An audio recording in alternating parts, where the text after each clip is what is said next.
Hi guys, and welcome back to the channel. You know how every artist has their masterpiece, like the Picasso, the Mona Lisa, or the Sistine Chapel? Well, as a professional braider and a creative, I think that I can confidently say I have achieved my masterpiece. Not only did I have to use all of the skills in my toolbox to complete this look, I had to learn a few new ones and make a couple of mistakes along the way to turn my vision into a reality. This was quite the journey for me, but with the help of some great inspo and today's sponsors, I'm going to walk you through this process step by step. So if you want to see how I achieved my Moroccan style boho braids, make sure you stay tuned. So starting with the inspo, I have always been a huge fan of gypsy style braids.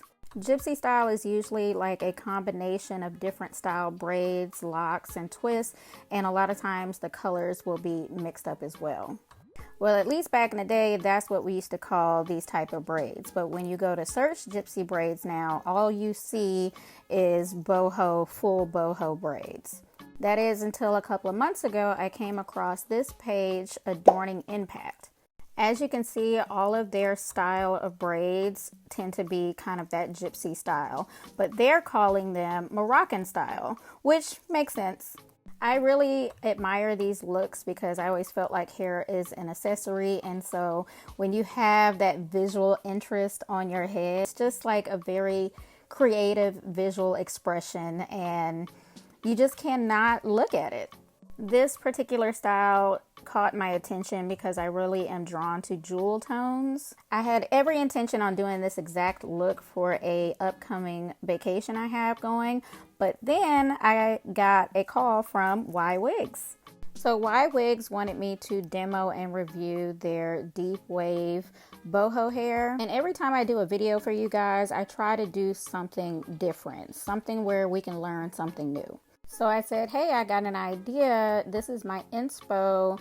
Can we do the boho style and color the boho pieces in these Moroccan style colors? So this is my inspo for the color palette at the top. And if you're not familiar, this is Miss Judy from Kaleidoscope. She did this style back in the summertime, and it was a huge hit.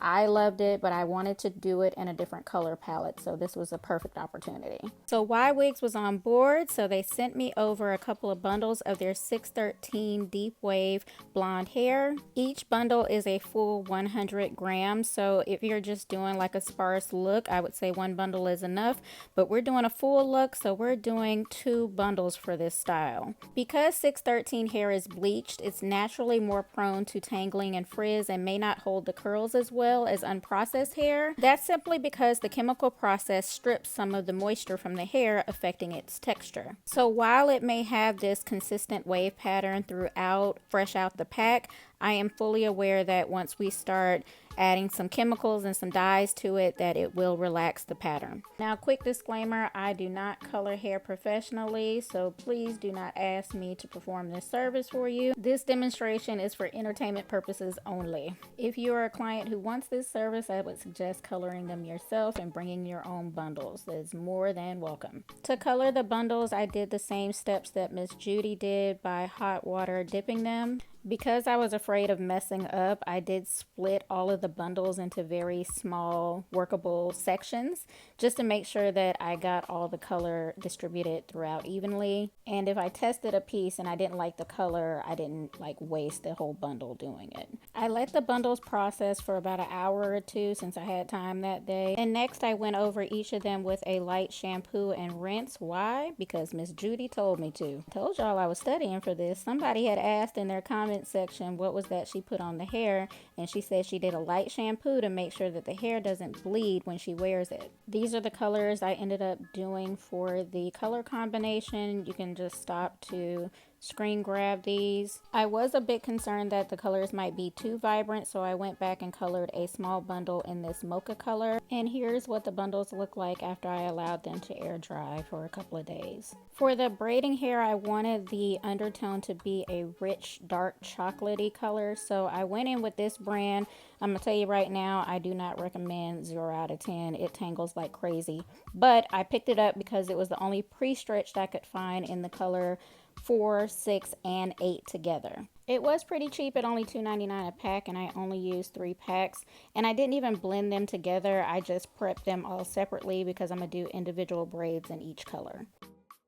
And this is how I prepped the boho pieces on the other side of my rack so I could just grab them and go. This go around I decided to pre-part my hair. So starting with a middle part, I'm going to part that section from ear to ear, and then I'm just going to part straight lines going straight towards the face. And I think I did about 7 on each side. If you do it this way, you shouldn't have any issues with it being symmetrical, because what we're going to do next is turn around and connect those lines in the back. I don't really have a space in my house that makes sense for a 3-way mirror, so I'm just sticking to the OG way. All I'm doing is connecting the line from one side to the line on the next side. And once I get a little bit higher on the head, all I do is just clean up the parts as I go. This part didn't take me long at all, maybe 15-20 minutes tops. Now time to get started. I didn't get started until about 8:30 that evening, which was not my intent, so this is going to turn into a 2-day affair for sure. I really didn't have a set way of doing the color placement. I just kind of put one of each color on every braid, and when I got to the end, I just kind of left the ends a little bit loose with a piece of the boho hair at the bottom as well.